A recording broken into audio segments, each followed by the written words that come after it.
नमस्कार प्रेक्षकांनो. मालिकेच्या आजच्या भागात प्रचंड तणाव, शंका आणि धोक्याची चाहूल पाहायला मिळणार आहे. आजचा भाग सुरू होतो शौर्य आणि पद्माच्या किचनमधील संवादाने. शौर्य पद्माकडून सगळ्या घडामोडी जाणून घेण्याचा प्रयत्न करत असतो. पद्मा सुरुवातीला थोडी साशंक असते, पण हळूहळू ती काही गोष्टी सांगू लागते. मात्र तेवढ्यातच शौर्याची आई आणि काकू तिथे येताना दिसतात.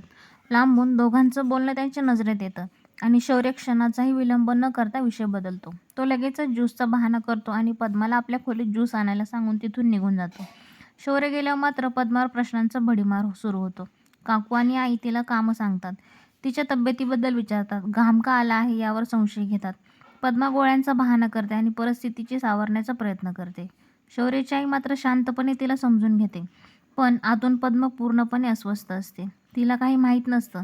इथे थांबणं धोक्याचं आहे माहिती असतानाही इथे असणं, इथली माहिती मिळवणं तितकंच गरजेचं आहे हे तिला माहिती असतं. हर्षवर्धन जहागीरदार नेमकं काय करत आहेत हे शोधणं हेच तिचं उद्दिष्ट असतं. ऊर्जाने तिला याचसाठी पुन्हा इथे पाठवलेलं असतं. दरम्यान पद्माच्या हातावरच्या जखमा काकू आणि आईच्या नजरेत येतात. त्या जखमा पाहून दोघींनाही संशय येतो. पद्मा बंटीचं नाव पुढं करते, पण जखमांचा प्रकार पाहता प्रश्न अधिकच वाढतात. परिस्थिती कशीबशी हाताळत पद्मा लगेच ऊर्जाला मेसेज पाठवते. हर्षवर्धन लवकरच दिल्लीला जाणार असल्याची महत्त्वाची माहिती ती देते. ती माहिती कळताच ऊर्जा तात्काळ पोलिसांना अलर्ट करते. इन्स्पेक्टर हडबुड्डे ठाम शब्दात आश्वासन देतो की यावेळी आरोपी सुटणार नाहीत. ऊर्जा आत्मविश्वासात असते आणि न्याय मिळेल याची तिला खात्री वाटू लागते. दुसरीकडे आमदार साहेबांना आपल्या मुलाच्या कारनाम्यांची माहिती मिळते. रागाच्या भरात ते त्याला जाब विचारतात, त्याला जबरदस्त सुनावतात. अर्पितामध्ये पडण्याचा प्रयत्न करते, पण तिच्यावरही संताप व्यक्त होतो. विक्रांतवर संशयाची सुई फिरते आणि आमदार यांचा मोबाईल काढून घेतात. त्याला गोव्याच्या फार्म हाऊसवर पाठवण्याचा निर्णय घेतला जातो आणि कोणाशीही संपर्क न ठेवण्याची सक्ती ताकीद दिली जाते. इकडे ऊर्जाच्या घरात आर्थिक अडचणी समोर येतात. किराणा दुकानाचे पैसे थकलेले असतात. आई मनातली खंत बोलून दाखवते.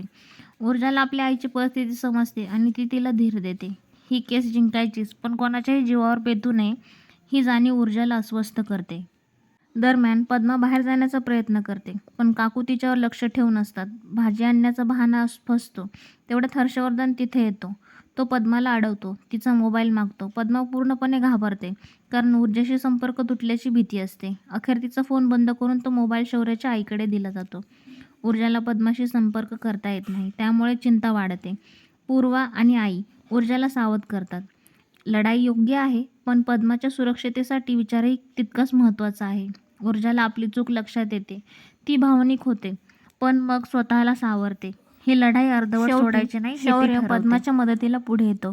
तो स्वतःच्या फोनवरून ऊर्जाला कॉल करून देतो.